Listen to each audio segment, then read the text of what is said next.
Hello dear students, स्वागत है आप सभी का समृद्धि सोशलॉजी क्लासेस में। आज हम बीए फर्स्ट ईयर के सेकंड सेमेस्टर जो न्यू एजुकेशन पॉलिसी के अकॉर्डिंग चालू किया गया है उस पर एक objective type question paper solve करेंगे।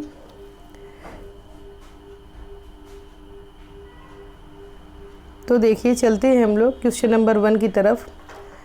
पहला जो प्रश्न है आपका वो ये है, उत्तर प्रदेश के किशनगढ़ी गांव का अध्ययन निम्नलिखित में से किसने किया।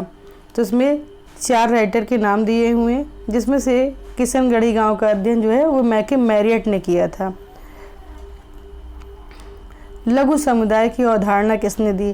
तो रॉबर्ट रेडफील्ड जो विद्वान हैं, इन्होंने लघु समुदाय की अवधारणा दी है। और आपके जो एम एन श्रीनिवास हैं, इन्होंने संस्कृतिकरण, लौकिकरण, आधुनिकीकरण इन सब के बारे में बताया है। तो आपको रॉबर्ट रेडफील्ड इसमें याद रखना है। और रॉबर्ट रेडफील्ड ने कुछ अन्य अवधारणाएं भी प्रस्तुत करी हैं, जैसे लघु परंपरा, बृहद परंपरा, इसके बारे में भी उन्होंने बताया है। ग्राम नगर सातत्य के बारे में भी उन्होंने बताया है। तो ये चीज़ें आप नोट डाउन कर लीजिए, जो अन्य कॉम्पिटिटिव एग्जाम के दृष्टिकोण से भी महत्वपूर्ण हैं। निम्नलिखित में से कौन सी विशेषता गाँव की नहीं है। तो देखिए, गाँव की विशेषताएँ इनमें से कृषिगत व्यवसाय, जैसा हम सभी जानते हैं कि गांव में खेती की जाती है। सजातीयता, वहाँ पे सभी लोग मतलब मिलजुल के रहते हैं। रूढ़िवादिता को वहाँ महत्व दिया जाता है। लेकिन एकांकी परिवार की जो विशेषता है, ये गांव की विशेषता नहीं है, ये शहर की विशेषता है। क्योंकि गांव में संयुक्त परिवार पाए जाते हैं और नगरों में एकांकी परिवार पाए जाते हैं। तो इसमें विशेषता नहीं है पूछा गया, तो आपका एकांकी परिवार बी नंबर में आपको टिक लगाना है। चौथा प्रश्न है आपका, प्रभु जाति की अवधारणा के प्रतिपादक हैं। तो देखिए, प्रभु जाति की अवधारणा एक प्रसिद्ध अवधारणा है एम एन श्रीनिवास की। एम एन श्रीनिवास ने कुछ प्रमुख गुण बताए, उसके आधार पर उन्होंने उस जाति को प्रभु जाति घोषित किया है। प्रभु जाति जिसका राजनीति में अच्छा स्थान हो, जिसके पास मतलब एक नेतृत्व की क्षमता हो, ये 3-4 विशेषताएं उन्होंने बताई है। उस आधार पर उन्होंने प्रभु जाति की बात की है। इसकी जगह प्रभु व्यक्ति की अवधारणा अगर पूछता है, तो प्रभु व्यक्ति की अवधारणा जो आपकी दी है वो एस सी दुबे ने दी है। इंडियन विलेज नामक पुस्तक किसकी है। तो इंडियन विलेज पुस्तक आपकी एस सी दुबे की है।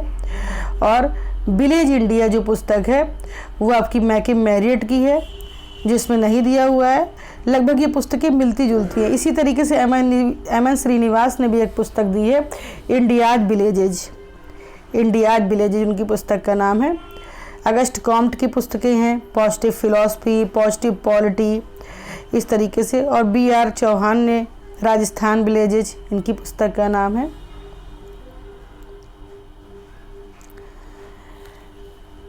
Question number 6, S C Dubey ने गाँव के वर्गीकरण को कितने आधार पर प्रस्तुत किया है। तो देखिए, इन्होंने गाँव के वर्गीकरण को 6 आधार पर प्रस्तुत किया है। क्वेश्चन नंबर 7, जाति एक बंद वर्ग है, ये किसने कहा है। तो ये कथन आपके मजूमदार एवं मदान का है। उन्होंने बताया है कि जाति एक बंद वर्ग है। कहने का तात्पर्य है कि जो व्यक्ति, उनकी इस परिभाषा का मतलब ये है कि जो व्यक्ति जिस जाति में पैदा होता है उसे जीवन भर उसी जाति का सदस्य बनकर रहना पड़ता है। वो चाहकर भी अपनी जाति परिवर्तित नहीं कर सकता। इसीलिए जाति को एक बंद वर्ग माना गया है। ह्यूमन सोसाइटी पुस्तक के लेखक कौन है। तो ह्यूमन सोसाइटी जो पुस्तक है उसके लेखक आपके एम एन श्रीनिवास हैं। और इसी तरीके से ह्यूमन सोसाइटी जो पुस्तक है उसके लेखक आपके किंग्सले डेविस हैं। एम एन श्रीनिवास की भी कुछ महत्वपूर्ण पुस्तकें हैं, जैसे social change in modern India, इनकी पुस्तक का नाम है। सी एच कूले की भी कुछ पुस्तकें हैं, जैसे social organisation, C H Cooley की पुस्तक है। Human nature and social order, C H Cooley की पुस्तक है। इसी तरीके से एस सी दुबे की भी कुछ पुस्तकें हैं। निम्नलिखित में से नगर की विशेषता नहीं है।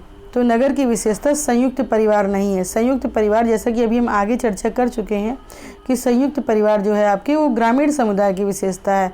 नगरों में एकांकी परिवार पाए जाते हैं। बाकी द्वितीयक संबंध, द्वितीयक नियंत्रण, व्यक्तिवादिता, ये सभी विशेषताएं आपकी नगर की हैं। लेकिन संयुक्त परिवार जो विशेषता है ये नगर की नहीं है।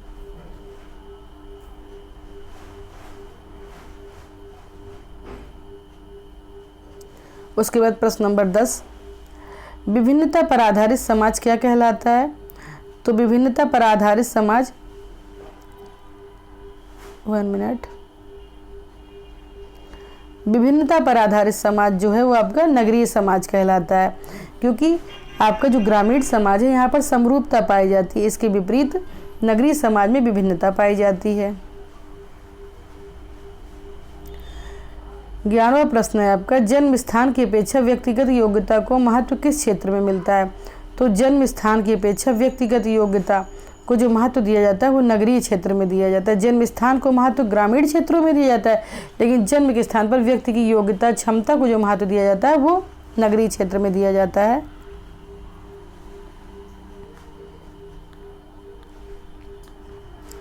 प्रमुख संस्कार कितने होते हैं? तो प्रमुख संस्कार जो हैं वो 16 प्रकार के माने गए। अलग अलग धर्म ग्रंथों में, धर्मशास्त्रों में संस्कारों की संख्या अलग अलग बताई गई है।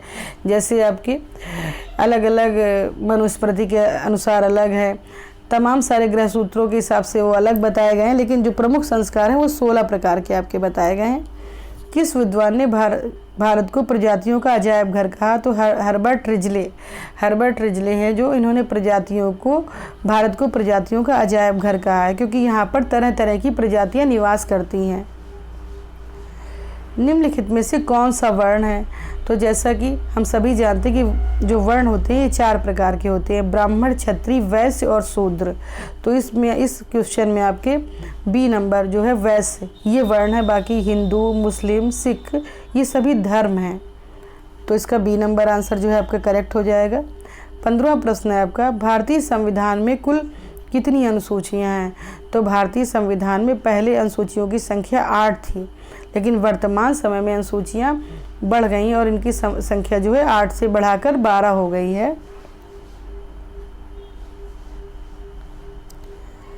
16वां प्रश्न है आपका, इंडियन सोशलॉजिकल सोसाइटी की स्थापना किसने करी? तो इंडियन सोशलॉजिकल सोसाइटी की स्थापना आपके जीएस धुरिये ने करी थी। तो ये सोशलॉजी के लिए एक महत्वपूर्ण संस्था मानी जाती है। द इंडियन साधुज नामक पुस्तक किसकी है? तो इंडियन साधुज नामक पुस्तक जो है आपकी ये जीएस धुरिये ने लिखी है।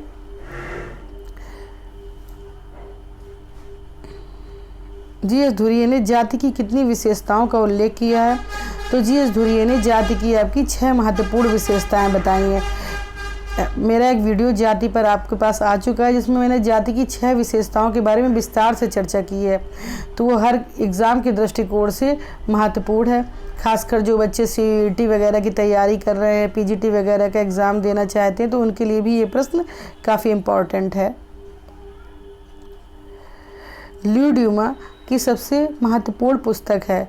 ल्यू ड्यूमा की सबसे महत्वपूर्ण पुस्तक जो है होमो हायरार्किकस है, जिसमें उन्होंने जाति पर आधारित संस्तरण के बारे में बताया। और कास्ट, क्लास एंड ऑक्यूपेशन जो ये पुस्तक है ये जीएस धुरियो की पुस्तक है। इसमें उन्होंने जाति व्यवस्था के बारे में बताया।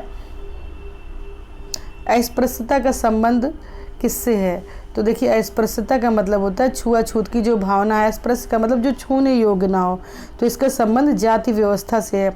अस्पृश्यता से रिलेटेड एक अनुच्छेद भी है, अनुच्छेद 17 जो है, नोट कर लीजिएगा आप लोग इसको। अनुच्छेद 17 जो है वो अस्पृश्यता के अंत के लिए बताया गया है, और ये भारतीय संविधान के भाग 3 में इसका जिक्र किया गया है। भारत विद्याशास्त्रीय परिप्रेक्ष्य के प्रमुख प्रवर्तक माने जाते हैं। तो भारत विद्याशास्त्री के जो परिप्रेक्ष्य है, इसमें जो है आपके धार्मिक ग्रंथों को, जितने भी धार्मिक ग्रंथ हैं आपके वेद पुराण, जितने भी पुराने ग्रंथ हैं उनको महत्व दिया गया है। और जो इसके समर्थक माने जाते हैं वो जीएस धुरियो को माना गया है और लुई ड्यूमो को माना गया है। किसने भारतीय समाज को पवित्रता एवं अपवित्रता के आधार पर समझने का प्रयास किया है? तो भारतीय समाज को पवित्रता और अपवित्रता के आधार पर ल्यू ड्यूमो ने समझने का प्रयास किया है। उनकी एक पुस्तक जो होमो हायरार्किकस है, उसमें उन्होंने इस बात की चर्चा भी करी है। उन्होंने 2 प्रकार की चीज़ें बताई हैं, 2 प्रकार की पवित्रता के बारे में बताया, स्थायी पवित्रता और अस्थायी पवित्रता के बारे में बताया है। तो उन्होंने पवित्रता और प्रदूषण की बात करी है। द अंडमान आइलैंडर्स पुस्तक जो है आपकी ये रेडक्लिफ ब्राउन की है। उन्होंने इस महाद्वीप का अध्ययन किया और उनकी ये पुस्तक है।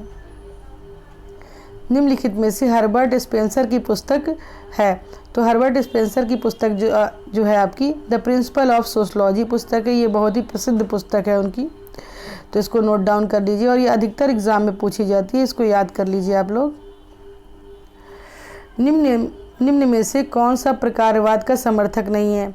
देखिए, पार्सन्स और मूर ये तो प्रकारवाद के समर्थक हैं, लेकिन किंग्सले डेविस और जीएस धुरियो को लेकर थोड़ा सा कन्फ्यूजन है। तो जैसे ही इस क्वेश्चन का आंसर क्लियर होगा हम कमेंट सेक्शन में इसके बारे में आपको बता देंगे।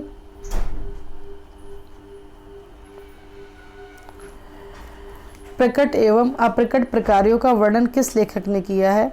तो प्रकट एवं अप्रकट प्रकार के बारे में मर्टन ने बताया है। सामाजिक तथ्य नामक अवधारणा किसने दी है? सामाजिक तथ्य नामक जो अवधारणा है वो दुर्खीम की है।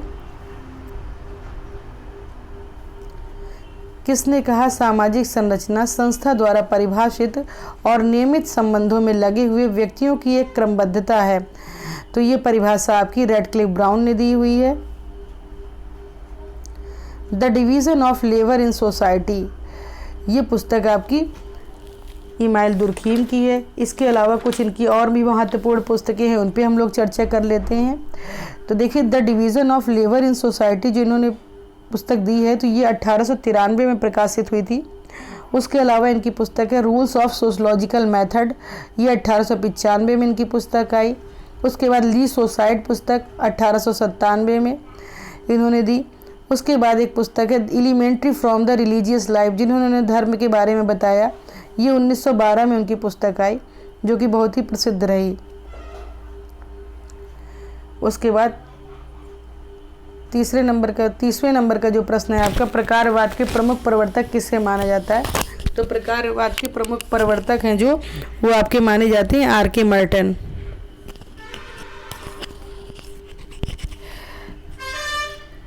आज हम लोगों ने इस वीडियो में 30 प्रश्नों के बारे में चर्चा करी है।